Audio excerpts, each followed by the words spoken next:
પરંતુ જે જવાન આવા કાર ચાલકોની સામે એફઆઈઆર કરશે તો એવા જવાનને 200 રૂપિયા ઇનામ આપવામાં આવશે। નમસ્કાર દર્શક મિત્રો, 31 ડિસેમ્બરને હવે લગભગ 8-9 દિવસ બાકી છે અને તમે બધા જાણો છો તેમ ગુજરાતમાં દારૂબંધી હોવા છતાં 31મી ડિસેમ્બરે દારૂની જબરજસ્ત રેલમછેલ હોય છે અને લોકો દારૂના નશામાં ઘણી વખત પકડાતા બી હોય છે। હવે તમારી સાથે એ વાત કરીશું કે અમદાવાદ પોલીસ કમિશનરે એક એવું જાહેરનામું બહાર પાડ્યું છે કે જે કાર ચાલક જો દારૂ પીતા પકડાશે તો એની સામે એફઆઈઆર તો થશે જ, પરંતુ જે જવાન આવા કાર ચાલકોની સામે એફઆઈઆર કરશે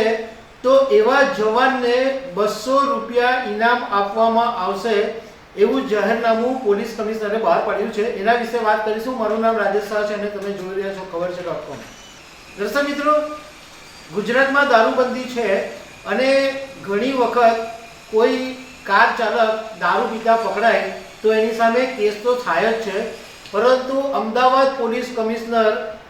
જ્ઞાનેન્દ્રસિંહ મલિકે એક એવું જાહેરનામું બહાર પાડ્યું છે અને હવે એ જાહેરનામું ખાસ કરીને 31 ડિસેમ્બરને ધ્યાનમાં રાખીને બહાર પાડવામાં આવ્યું એવું લાગે છે અને આ જાહેરનામામાં એવું કહેવામાં આવ્યું છે કે જો કોઈ પણ કાર ચાલક દારૂ પીતા એટલે દારૂ પીને કાર ચલાવતો પકડાશે તો એની સામે ફરિયાદ નોંધાવવામાં આવશે અને જે ટ્રાફિક પોલીસનો જવાન આવા કાર ચાલકની સામે એફઆઈઆર કરશે એ દરેકને 200 રૂપિયા ઇનામ આપવામાં આવશે। દર્શક મિત્રો, જ્ઞાનેન્દ્રસિંહ મલિકે જે જાહેરનામું બહાર પાડ્યું એમાં નો ડાઉટ એમનો ઇન્ટેન્શન બહુ જ સારો છે, કારણ કે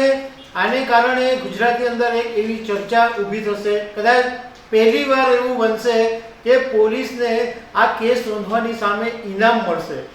બીજું કે લોકો ડરશે કે ભાઈ આપણે પકડાશું, એફઆઈઆર થશે અને કેટલી બધી પડોજણમાં પડવું પડશે તો કદાચ લોકો એવી ડરશે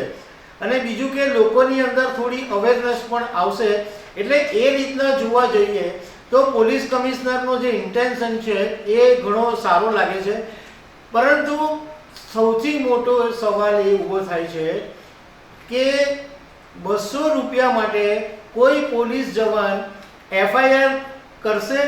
ગાડીવાળાને પકડશે, આવી બધી પડોજણમાં પડશે, છેક પોલીસ સ્ટેશન સુધી લઈ જશે? આવી ઘણી બધી બાબતોના સવાલો ઊભા થાય છે।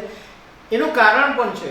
કારણ કે આપણે ઘણી બધી વખત અખબારોની અંદર આપણે વાંચીએ છીએ, આપણે ટીવી ચેનલોમાં પણ જોઈએ છીએ કે એવા ઘણા બધા કિસ્સાઓ સામે આવે છે કે ટ્રાફિક પોલીસવાળા વ્યવહાર કરી જ લેતા હોય છે અને એ વ્યવહાર 200 રૂપિયા કરતાં તો વધારે જ હોય છે। તાજેતરની અંદર જ્યારે ગુજરાત પોલીસે એક એવું ડિસિઝન લીધેલું કે જે ટ્રાફિક બ્રિગેડના જવાનો છે એમને નોકરીમાંથી છૂટા કરવા, એ નિર્ણય તો પાછો લેવાયો, પણ તે વખતે એવું કહેવામાં આવ્યું હતું કે આ એમને દૂર કરવા પાછળનું કારણ એવું છે કે ભ્રષ્ટાચાર બહુ વધી ગયો છે, એટલે ટ્રાફિક પોલીસવાળા કોઈ પણ પકડાય એની સાથે વ્યવહાર કરે છે એ તો આખું ગામ જાણે જ છે। પરંતુ ફરીથી એક વખત વાત કરીએ કે આ 200 રૂપિયા માટે પોલીસ જવાન આવી બધી પડોજણમાં પડશે ખરો? પડે તો સારી વાત છે કે ભાઈ ગુજરાતની અંદર કેસ વધે અને લોકો આવી રીતના રસ્તા ઉપર દારૂ પીને ચલાવતા ઓછા થાય, કારણ કે એ તો દારૂ પીને શાંતિથી ચલાવે પણ બીજો બિચારો જે ત્રાહિત વ્યક્તિ છે, નિર્દોષ માણસ, એ સકંજામાં આવી જાય તો કમસે કમ એ જે ત્રીજા વ્યક્તિ છે એને નુકસાન નહીં થાય, એના માટે પણ જો આ જે નિર્ણય લેવાયો છે, આ જે જાહેરનામું બહાર પાડ્યું છે એ સફળ થાય તો ઘણું ગુજરાત માટે સારું રહેશે। તો દર્શક મિત્રો, આવી અનેક વાતો સાથે અમે તમને મળતા રહીશું। Thank you very much.